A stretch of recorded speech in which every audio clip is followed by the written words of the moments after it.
All right, let's dive in. We've had some requests to explore how to experience non-duality and, maybe finally break free from suffering. Ah, the age-old question. Yeah, who doesn't want that, right? So, to really get to the heart of it, we're going straight to the source, the Vedanta Sutras. Oh, excellent choice. A foundational text from the Vedanta school of Hindu philosophy. Definitely some dense stuff, Yay. but Absolutely. we're here to unpack it and find those golden nuggets for you.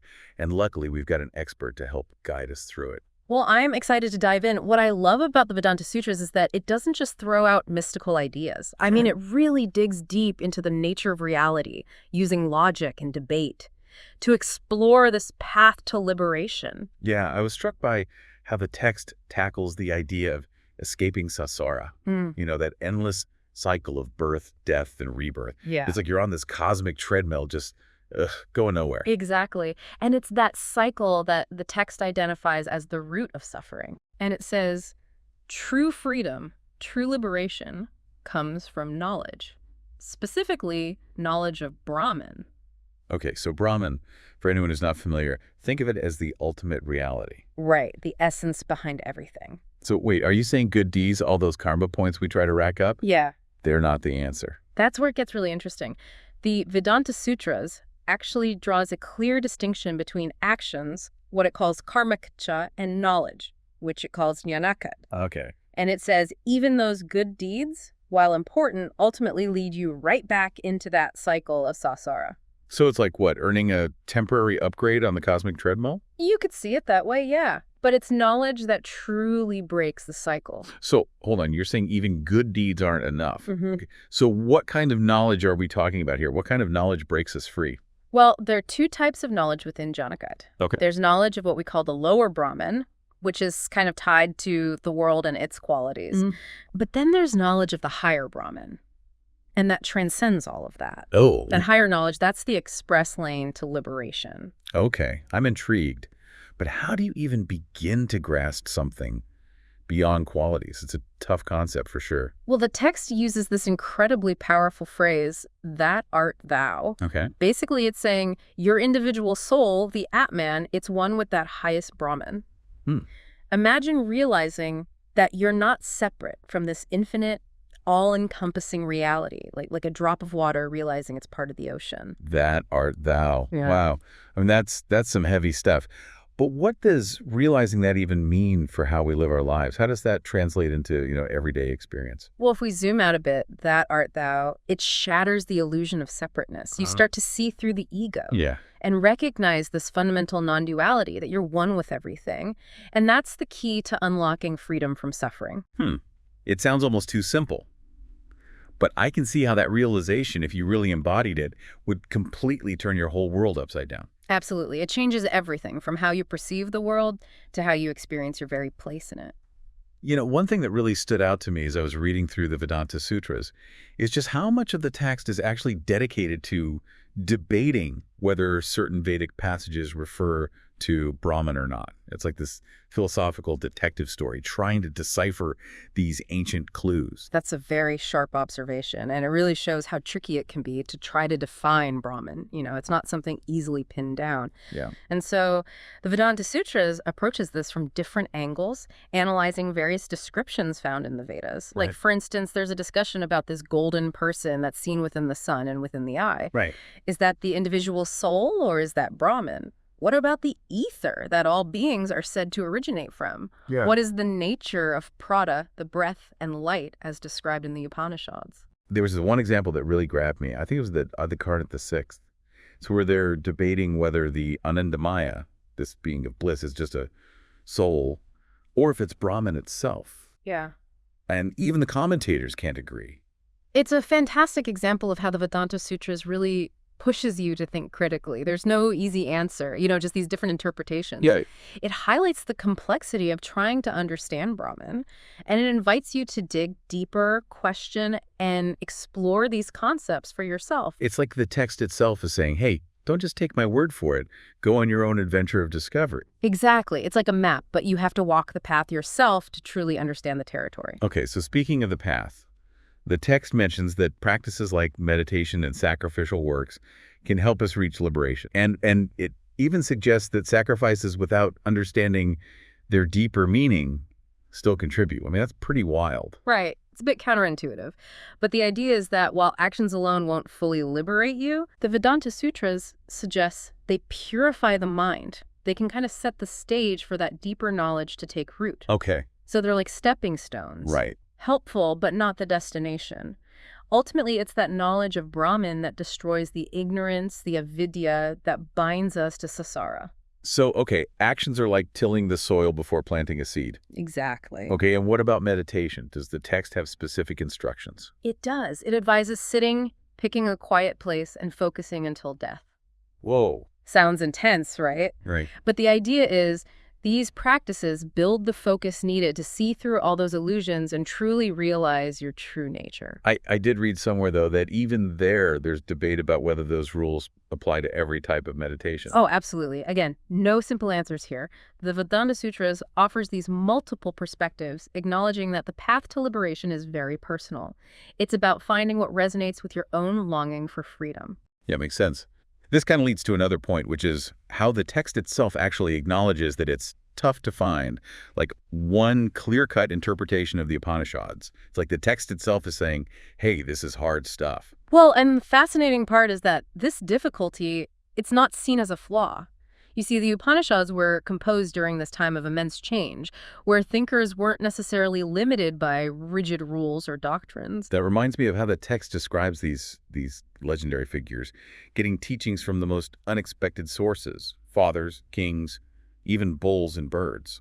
It really shows that the knowledge of Brahman, that spark of non-duality, isn't limited to one particular group or tradition. Yeah. It's a universal possibility, open to anyone who truly seeks it. It makes you realize that the search for truth can take many forms. And sometimes those deepest insights, they come from the most surprising places. Indeed. The Vedanta Sutras encourages us to be open to all sources of wisdom, those whispers of truth that echo throughout the universe. So one of the biggest hurdles to experiencing this non-duality that the text mentions is adhyasa, or superimposition. Can you break that down for us a little bit? Sure.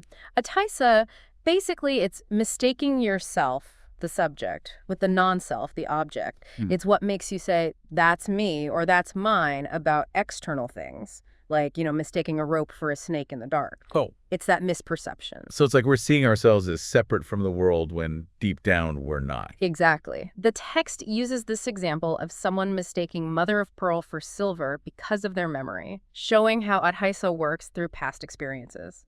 We project those experiences onto the present, creating this veil that hides our true nature. So how do we get past that superimposition? How do we see clearly? The Vedanta Sutras really highlights the importance of learning to distinguish between the self and the non-self. It involves self-inquiry, questioning your assumptions, and really examining your experience. And with consistent self-reflection and contemplation, you can start to see through the illusions of adhyasa and wake up to your true, non-dual nature. Okay. This is all making a lot of sense. But there's also this big chunk of the text dedicated to arguing against other philosophical schools, like Sakya and Vaishika. Yeah. Why is that such a focus? It really highlights just how lively the intellectual scene was in Indian philosophy. These schools were constantly debating, each trying to prove their ideas using scriptures and logic. And the Vedanta Sutras dives right into that, systematically breaking down opposing views to solidify its argument for Brahman as that sole reality. So it's like a philosophical battle royale. You could say that, yeah. What were some of the main arguments against, like, these other schools? Well, take Sakya, for example. They believe that pradvana, which is kind of like this primordial matter, is the root cause of the world. And the Vedanta Sutras challenges this by asking, how can something non-intelligent create intelligence? It's like expecting a rock to suddenly start composing poetry. What about Vaishika? They believe in atoms as the building blocks of reality. Okay. And the Vedanta Sutras questions their permanence and divisibility. If atoms are the ultimate building blocks, how can they change and break down? And if they're truly indivisible, how do they join up to create all the different things we see? So the text uses these arguments, and many more, to really dismantle these opposing views. So it's like watching a master class in philosophical debate. So by refuting these other viewpoints, the Vedanta Sutras is sort of strengthening its own case for Brahman as this ultimate reality and for that path to breaking free from suffering. Exactly. It clears the path of those opposing viewpoints, paving the way for its own vision of non-duality and that route to freedom. This has been an incredibly insightful deep dive so far, and we've only just begun. We'll continue our exploration of the Vedanta Sutras in Part 2, where we'll keep uncovering the secrets of non-duality and the path to freedom from suffering. I'm looking forward to it. Welcome back to our exploration of the Vedanta Sutras. You know, I'm still thinking about those arguments against other philosophies. It really shows how the text is, like, really going all in on establishing Brahman as this foundation for everything. Yeah, and that foundation is crucial because from there, the text really explores how we can actually break free from suffering. And let's be real, who doesn't want freedom from suffering, right? But the Vedanta Sutras isn't offering, like, any quick fixes here. Right, yeah. It's upfront about the challenges involved. Yeah, liberation is not easy. Right. It takes real effort, Yeah. dedicated practice, and a willingness to actually change how we think and see the world. You know, it's like that superimposition idea we were discussing, that Ataisa. It's so sneaky, you know. It's constantly pulling us away from experiencing our true non-dual selves. You can think of it as this distorted lens we're seeing reality through this misperception that causes suffering, that makes us chase after things that can never truly satisfy us. Right. We mistake the temporary for the eternal, the limited for the boundless. It's like we're always running after mirages in the desert, mistaking them for real oases. That's a good analogy. Yeah. And the Vedanta Sutras offers us a way out of that desert. Right. It points us towards this journey of self-discovery, this journey that leads to the realization that we are one with Brahman. It's about shedding those layers of illusion and awakening to the freedom within. So it's not about becoming someone new, No. but uncovering who we already are deep down. Exactly. The text really emphasizes that liberation isn't about gaining something new, but realizing what's already present. It's just hidden beneath our ignorance. That reminds me of how the text talks about meditation, like turning inward to experience this reality directly. Right. Meditation is key in the Vedanta tradition. Yeah. It cultivates the stillness and the clarity needed to truly grasp that art thou, to experience non-dual reality beyond all the chatter of the mind. Like training your mind to see past the surface illusions and perceive that unity behind everything. Exactly. And that direct experience of non-duality is what ultimately liberates us from suffering. Yeah. Because when you see there's no separation, that you're one with the infinite, the foundation of suffering just crumbles away. Wow, it sounds incredibly liberating. It is. But, you know, the text also mentions these obstacles even with dedicated practice. Sure. What about that idea of arabdhakarya, those past actions that need to play out before full liberation? It's true. The Vedanta Sutras acknowledges that we all come into this life with karmic baggage, Yeah. consequences from past actions that still need to be experienced. Right, like a debt we need to repay. Yeah, you could think of it that way. So even with that profound realization of non-duality, we still have to deal with the fallout from our past. That's the idea. The text suggests that while knowledge of Brahman removes the root cause of suffering, Yeah. the momentum of those past actions, they might still need to unfold. Okay. It's like a spinning wheel. Even after the initial force is gone, it takes time for it to slow down and stop. But there's hope, right? Yeah. I mean, even if we experience the effects of past actions, our understanding of them, our relationship to them has fundamentally changed. Absolutely. Realizing non-duality, it doesn't erase the past Right. or make us immune to life's challenges, but it completely transforms how we experience them. Okay. We no longer identify with that limited self Right. that suffers, but we rest in the awareness of our true nature as that unchanging, blissful Brahman.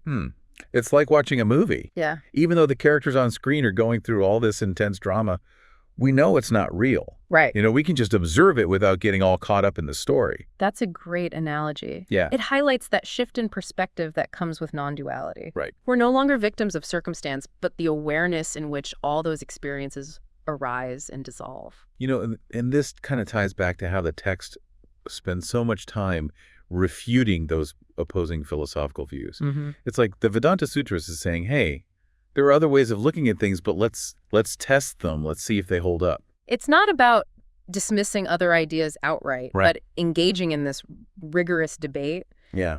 to reach a clear and solid understanding of reality. It's a refining process, separating the valuables from the misleading. And in this case, the valuable insight is that knowledge of Brahman, the understanding of non-duality as the path to freedom from suffering. Precisely. The text meticulously examines different viewpoints, dissecting their arguments, revealing their flaws, like a surgeon removing those obstacles that prevent us from experiencing our true nature. And one of the most stubborn obstacles, it seems, is that belief in a separate self. It is. This limited ego that's always prone to suffering. Right. That belief is at the core of our suffering. Yeah. It fuels our desires, fears, attachments, aversions. It's constantly reinforced by our senses, our thoughts, our culture. It's like being trapped in a hall of mirrors, you know?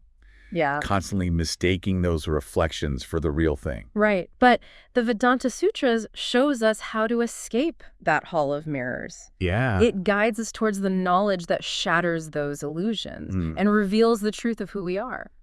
That sounds like an amazing, transformative journey. It is. But also incredibly challenging. Absolutely. I mean, how do we even start down that path? Well, the text stresses the importance of finding a qualified teacher. Okay. Someone who's walked the path and can guide us through its complexities. Yeah. It emphasizes dedicated study, contemplation, and meditation. Right. It's a journey that requires both intellectual rigor and heartfelt devotion. So definitely not for the casual dabbler. It's a deep commitment to awakening to the truth of our being. But the rewards are immeasurable.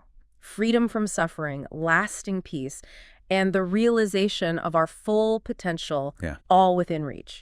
It's inspiring to see why the Vedanta Sutras has remained so influential for so long. It is. It offers this profound and practical path to freedom. It's a timeless guide to liberation, a beacon of wisdom that continues to light the way for seekers throughout history. This exploration of the Vedanta Sutras has been incredibly rich. It has. And I'm eager to see what else we uncover.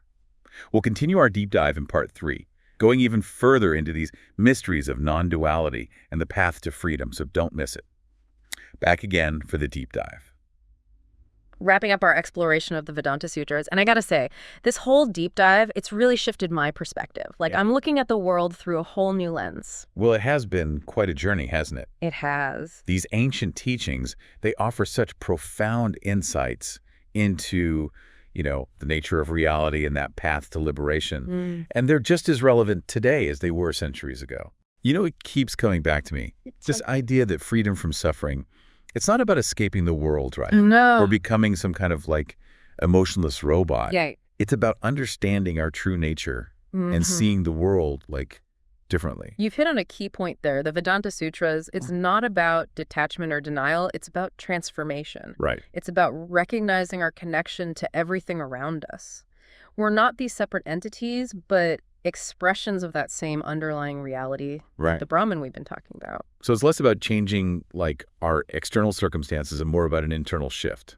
Exactly. The text really emphasizes that liberation comes from transforming our inner world, how we understand ourselves, our place in the grand scheme of things. You're right. It's about changing our perception rather than changing the world around us. So this transformation, this shift in perspective, that's what ultimately leads to freedom from suffering. Precisely. When we see through that illusion of separateness, when we recognize our true non-dual nature, the root of suffering just dissolves. Yeah. We no longer see the world as a source of threat or pain, right? But as this manifestation of the same divine reality that we ourselves are a part of. This brings us back to that core message of the Vedanta Sutras, that art thou idea. Right. Such a simple phrase, but with such profound implications. It's a powerful declaration of unity. Yeah. This recognition that our individual soul, the Atman, is one with the ultimate reality. With Brahman, it shatters the illusion of separation and opens the door to true liberation. I can see how embracing that realization it would completely change your experience of everything. It's like the ultimate aha moment, It is, and it's not meant to be just an intellectual concept, something you ponder in isolation. Right. The Vedanta Sutras encourages us to integrate this understanding into our daily lives. To see the divine in everything, in everyone we encounter. So it's about living this truth, not just thinking about it. Exactly. Letting go of that limited, ego-driven perspective and embracing the boundless freedom that comes with recognizing our true nature. So we've talked about Janaka's, that path of knowledge, as the route to liberation. But what does it really mean to know Brahman? Can you just read about it in a book? That's a great question. The Vedanta Sutras acknowledges that intellectual understanding alone isn't enough. Right. True knowledge of Brahman is a direct experience. Okay. A deep intuitive knowing that goes beyond words and concepts. So it's more of a felt sense. Yeah. Something you experience rather than just think about. It's like the difference between reading about the ocean and actually diving in. You can study all the maps and charts you want, but you won't truly know the ocean until you feel the water. Right. Taste the salt, experience it firsthand. That's a perfect analogy. Yeah. So the path to liberation, it's less about accumulating information. Right. And more about transforming ourselves. Exactly. Shifting from this limited ego to this boundless awareness. And that transformation, that awakening to our true nature, that's the ultimate goal of the Vedanta Sutras. Yeah. It's the key to unlocking the freedom, the peace, the joy that are our birthright. We've covered a lot of ground in this deep dive. And I have to say, I have a whole newfound appreciation for the wisdom packed into the Vedanta Sutras.